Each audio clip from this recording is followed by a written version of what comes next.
The 2017 Browns just went 0-16, but where do they rank among the worst teams ever? Today on Chase Chats, we are counting down the 10 worst teams of the Super Bowl era.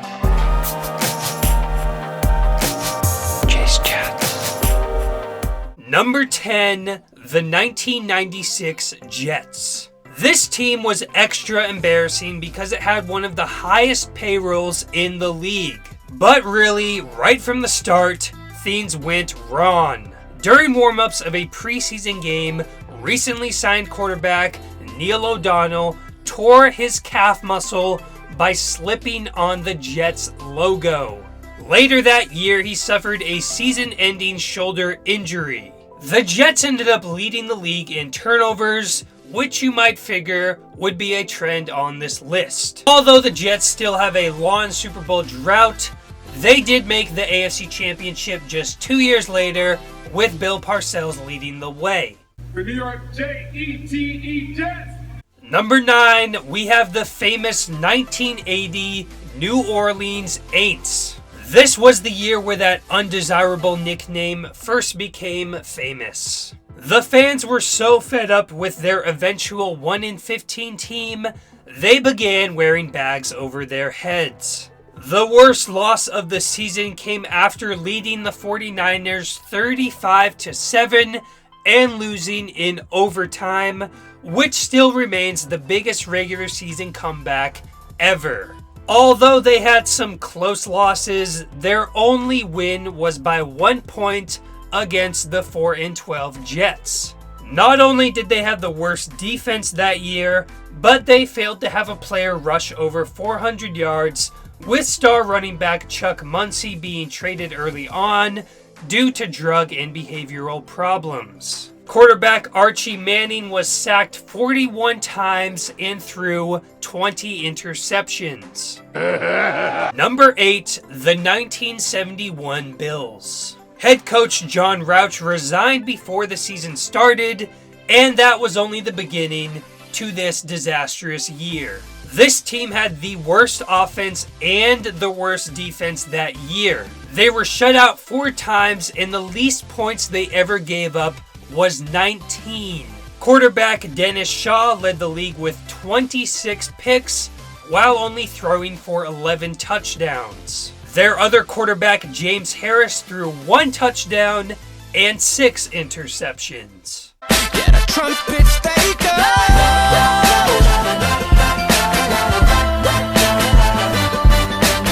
Number 7, the 1973 Oilers. This would be Houston's second year in a row of going 1-13. Their point differential was the worst in the league by 50 points. Only 2 of their losses were within a touchdown, while their single win was by 4 points. Quarterback Dan Pastorini set an NFL record for most times getting sacked in 1971, 72, and again in 73. The best part of their season was the invention of the flak jacket to help protect Pastorini's ribs. Number 6, the 2009 Rams. They may be slightly overshadowed by the 0-16 Lions the year before, but this team actually had a worse point differential at negative 261. Plus, their schedule was actually easier than that Lions team. Still, they managed to get 1 win, and that was against the Lions. Running back Steven Jackson was the only bright spot that year, averaging almost 100 rushing yards per game. Quarterback Mark Bulger's 5 touchdown passes led the team. Number 5, the 1990 Patriots. This team started 1-1, but the day after their first win changed everything. 3 players were accused of sexually harassing a reporter, and to make things worse, the team owner, Victor Kayem, made a joke out of it. The players and team were fined by the NFL and later sued. Their negative 265-point differential remained the worst of the decade. We built this city on rock.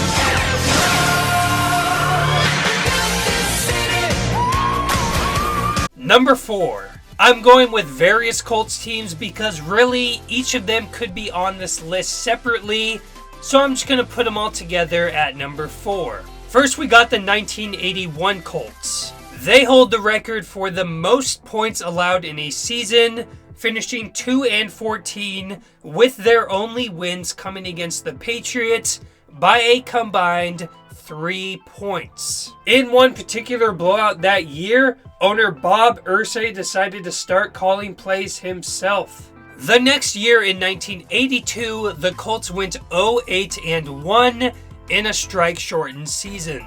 This includes a 20-0 loss against the Bills when they failed to cross the 50-yard line all game. The Colts became the second team to go winless in the Super Bowl era. And lastly, the 1991 Colts went 1-15 with one of the worst offenses of all time. They scored only 14 touchdowns all year. During the season, Hall of Fame running back Eric Dickerson said, "Personally, I wouldn't come out and watch a game. No way I'd pay to see someone play the way we are." Why are you the way that you are? Number 3, the 2017 Browns. The argument for this team being the worst ever probably stems from their final game. Losing to a Steelers team that basically benched their Pro Bowlers, including quarterback Ben Roethlisberger and running back Le'Veon Bell. Yes, they were terrible, but let's not let recency bias get in the way. DeShone Kizer, the so-called body of Cam Newton and mind of Tom Brady, threw a league-leading 22 interceptions. The team itself had the most turnovers and the least turnovers forced. Their average margin of defeat was 11.4 points. The only bright spot really was their rush defense, which ranked 7th best in yards allowed per game. And of course, after going 1-31 the last 2 seasons, head coach Hugh Jackson gave the media an instant quote of infamy, saying, "I don't think anybody else could have done this job." Although taken somewhat out of context, it's still a funny line that will never be forgotten.